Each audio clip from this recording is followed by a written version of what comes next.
Every single second, billions of invisible signals pass directly through your body. They carry conversations, financial empires, and the collective memory of our species. You can't see them. You can't hear them. Yet, if they vanished for just one day, global civilization would collapse in hours.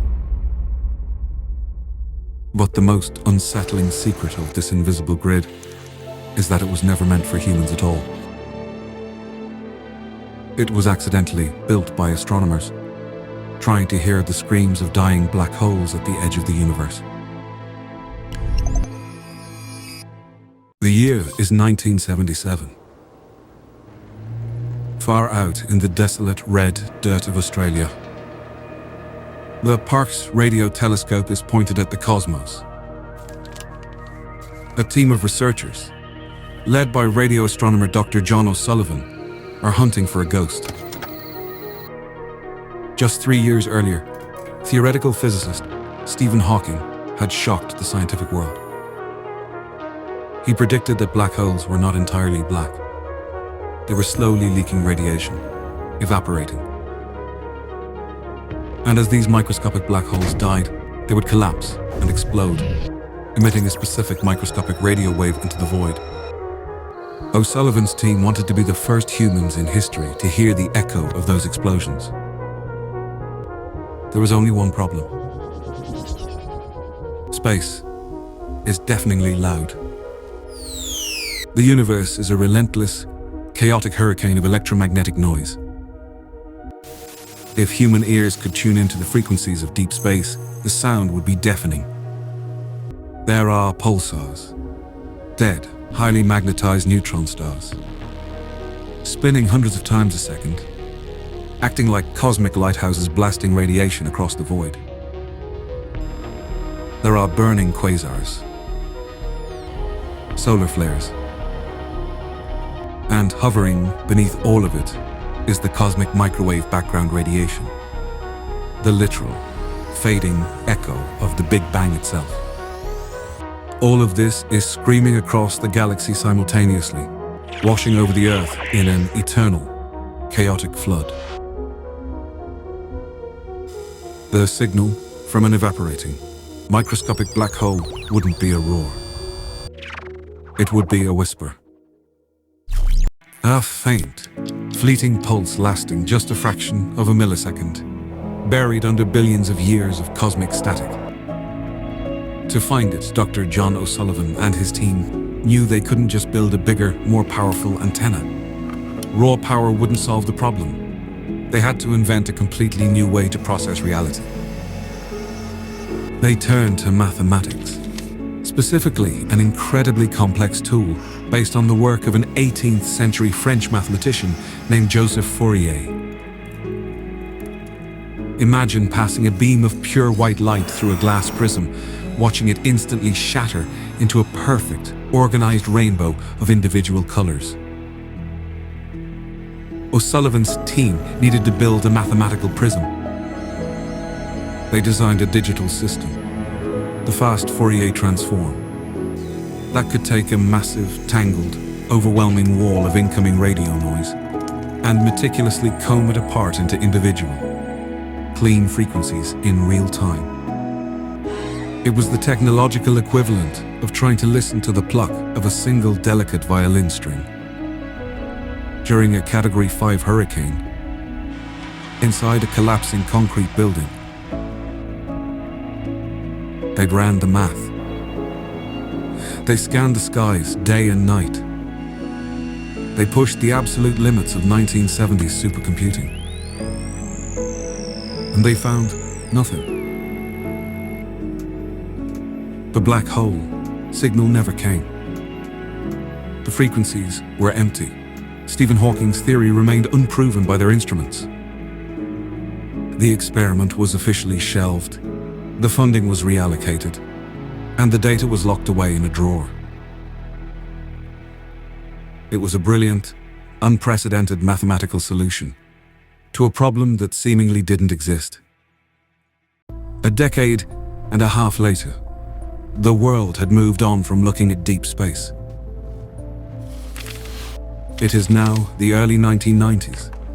The internet is violently waking up. Humanity is rapidly digitizing its knowledge, its financial infrastructure, and its global communications.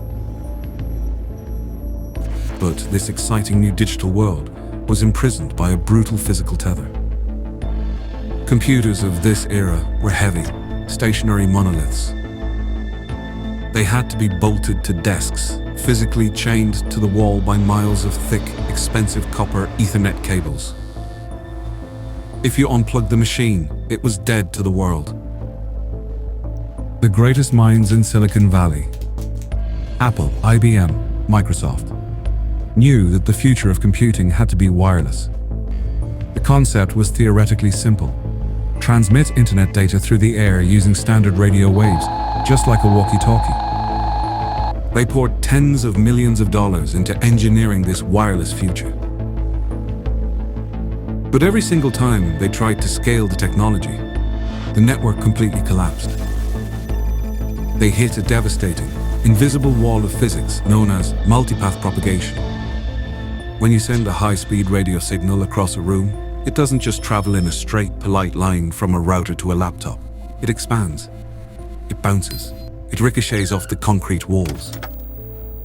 It reflects off metal filing cabinets. It refracts through glass windows and bounces off the water, inside human bodies. Because of this, the receiver doesn't just hear the original, clean data signal. It hears 1,000 delayed echoes of the same signal, all arriving fractions of a millisecond apart. To the receiving computer, this overlap was pure chaos. The data scrambled itself into meaningless static. It was an unsolvable nightmare of destructive interference. The faster they tried to send the data, the worse the echoes became. The tech giants were utterly stuck. The air inside a standard office building was too noisy, too chaotic, and too loud to transmit clean information, until an astronomer looked at the terrestrial static and recognized an old ghost. Dr. John O'Sullivan was no longer hunting black holes. He was now working at Australia's National Science Agency, the CSIRO, tasked with a much more grounded mission, finding a way to build wireless computer networks successfully. Looking at the failed experiments of Silicon Valley, O'Sullivan realized something profound. The concrete walls, the metal desks, and the bouncing echoes of a modern office building were doing the exact same thing as the cosmic radiation of deep space. They were burying the whisper inside a hurricane. O'Sullivan dusted off the exact same complex mathematics his team had invented to hunt for Stephen Hawking's exploding stars all those years ago. But this time, instead of pointing the math outward into the infinite void, he turned it inward, toward the enclosed spaces we live in. His team took the fragile internet data signal and deliberately shattered it. Instead of sending one extremely fast, easily scrambled radio wave across a room, they used their mathematical prism to chop the internet connection into 52 separate, slow-moving frequencies.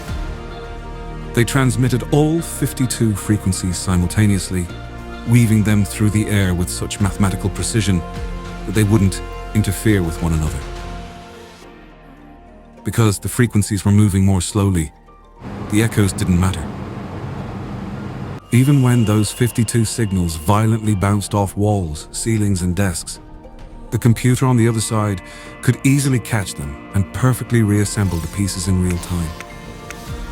They had successfully filtered the noise of reality.